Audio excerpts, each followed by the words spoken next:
Folks at home, welcome back to the Backyard Bass Pond. We got a lot of big news coming at you in this video. First up, 2 of our pet bluegills spawned, and we got a lot of really cool footage of that spawn and some new baby bluegills in the pond. And also, if you missed the last video, we bought an 80-acre farm and we're going to build a big lake on it. I'll leave a link to that video down in the description below. And we're going to go out to the farm later in this video to check on some things. But guys, you are not going to believe this. One of the baby Ninja Turtles escaped out of the new pond that I built for him. And he ended up in the big pond. One day I came outside and there was a little turtle sitting on a log. I said, this doesn't look like Ranger or even Bowser. That's the only 2 turtles that have ever lived in the pond. So I snuck up to him and got the camera out, and it's our biggest pet turtle, Master Splinter. And I know what probably happened. He's probably sitting down there at the little pond looking at the nice big pond up there on the hill with the waterfall and all that, and he said, sorry guys, I got a bolt on you. So Master Splinter decided he would get an upgraded pond. So I'm perfectly fine with that. We really just built this fence to keep the turtles in and to keep other animals out. But our backyard is completely fenced in, so if the turtles want to get out and roam around, we may eventually even take this fence down. And obviously everything's good with him being in the new pond. Check this out. So most of the time he sits on top of the lily pads and just hangs out, but now him and Ranger have found each other and they're best buds. They sit out there in sun all day together, so I'm sure if all the turtles ended up migrating into the new pond, that would be perfectly fine. So now let's talk about something that I've been waiting on our pets to do for years and years, and that is we finally had 2 big bluegills spawn in this pond. And I didn't notice that they were doing it right away. Actually, I came out here and just started seeing small bluegills in the pond. So I saw about 10 to 12 bluegills that are about 2 to 4 inches in length, and I knew that something had happened, and we basically keep our underwater cameras rolling all the time. So I went back and I actually found the actual footage of these 2 bluegills spawning. Check this out. This is really cool. Now, a bluegill spawn is very similar to a largemouth spawn, and it starts with the male bluegill selecting the nest site and fanning it off. And usually bluegills like a hard bottom. Most of the time they would prefer something like pea gravel rather than these larger river stones, but in this case you can see throughout this video this bluegill did not mind the bigger stones. So the male starts out fanning the bed, and it'll circle the bed several times.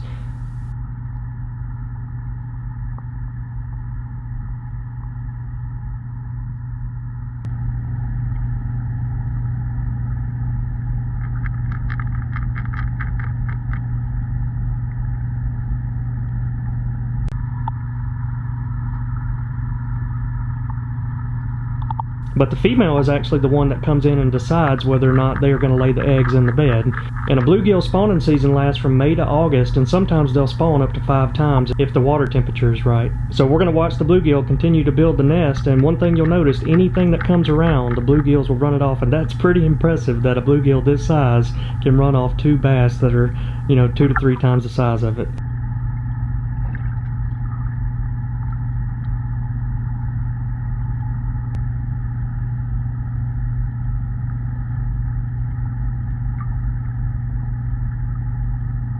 But this is actually our bluegill named Bandit.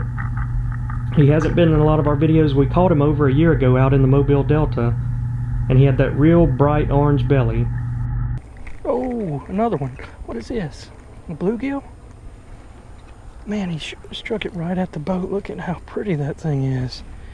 Man, that is one orange belly bluegill. Hit it right at the boat. So for a quick rundown, we have Bandit, and then we also have the 2 new big bluegills named Jekyll and Hyde, and then we also have Sheriff, the oldest bluegill. So a few facts about bluegills: if you ever see a really bright, colorful bluegill, that's almost always a male.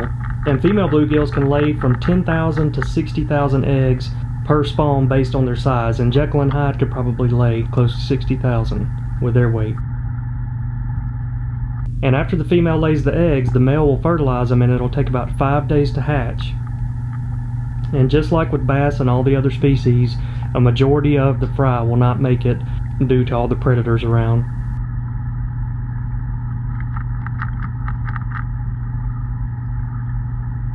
So one of the next things you'll see is the bluegills chase and nip, and that's part of the selection process of them deciding if that bluegill is going to be their mate.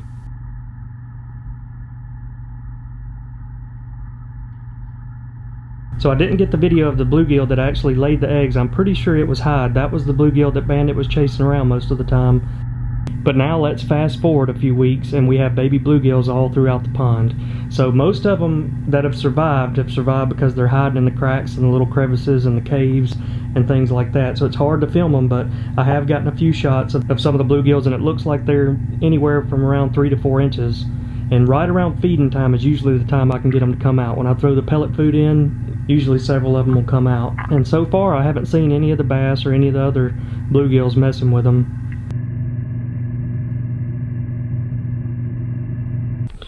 Alright folks, back out here at the farm. In case you missed the last video, there's a creek down there. We're going to go do some trapping. We're getting the traps all baited up. Got Liz here with me. Check out these little guys. So these are what holds the bait inside of our little minnow basket. What we got in there, Liz? Well, we've got turkey, dog food, bacon, and 2 things of bread. Alright, which one do you think is going to work the best? Definitely the bacon. Everything likes Alright, bacon. Liz is voting on the bacon. I kind of agree with her. I like bacon too. I love bacon. Alright, let's get them baited up. And the reason we're using these is because you can put these in here like this so that the crawfish and minnows actually have to crawl in before they can eat it. Because if you just had the dog food floating up against the edge, they could just eat it right there from outside the trap. So we're going to try these out. I've never tried them before, but looks like they should work. Alright, there we go. Off to catch some crawfish and minnows for Moby. Little Moby snacks. Alright folks, made it back to the swamp. Liz said it looks like Pandora back here. Definitely lots of cool looking trees everywhere. Got the creek here, not nearly as much flow at this part of the creek, but we're going to go try to find a deeper spot, at least deep enough to cover that basket up and something that has a lot of flow in it. I wonder what kind of mushroom that is. You can see the deer have been crossing right here, and check it out. Got a little bitty waterfall right over there. After we build the lake, we can come back in here and grab these old trees just like this one and drag them out. Use them for structure. Alright, back out here to the old oak tree. We're going to go up and hang some equipment to help us film this coming deer season. Alright Liz, what do you think about the tree house? I love it. May not get down. Beautiful view. We just got a little camera mount installed right here, so we're out here deer hunting. This little swing arm, so we can get those big bucks or whatever may be coming out there. Alright, you can see all the deer sign here, so it's time to take a look at some of these game cams and see what's eating all the peanuts. First up, it looks like we got a bachelor group of bucks coming through. I can't really tell the size, but it looks like they may still be in velvet. Next up, another young buck cruising the peanuts. Oh, so this is really cool. I was wanting to tell you guys about this. So this is one of the biggest fox squirrels I've ever seen. He hangs out here every day. He's like a pet. I hadn't got him on video yet, but he's out here eating the peanuts. And my goodness, look at that temperature. 106. It's a hot day on the farm, boys. And we got some armadillos. And look at this picture. I don't know if this is a doe or a buck, but whatever it is, it's been eating good. And I'm really starting to see the pattern for these doves. They hang out in the hardwood bottoms most of the day, and then early in the morning and late in the evening they'll fly around, and there's easily 100 to 200 of them out here right now.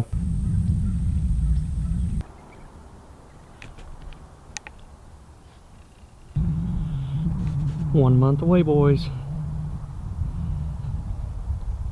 Low and slow. Doves everywhere.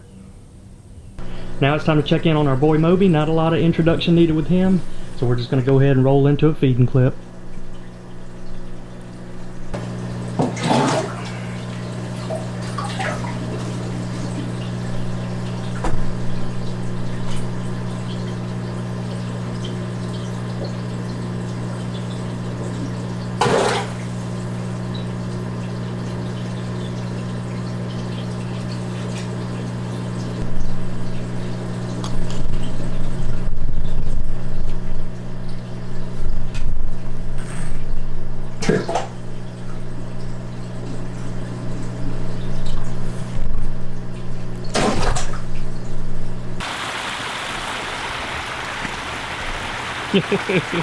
Sun just beaming off Marlo up there on the big rock. Go ahead and take a jump, buddy.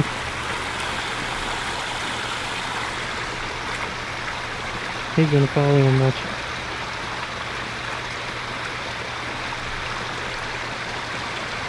Alright folks, that's going to wrap this video up. Make sure you're subscribed so you can follow along with our backyard pond and our new lake build out at the farm.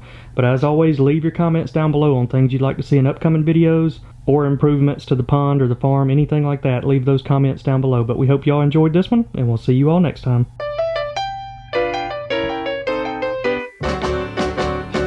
Bonnie and Clyde were pretty looking people, but I can tell you people, they were the devil's children.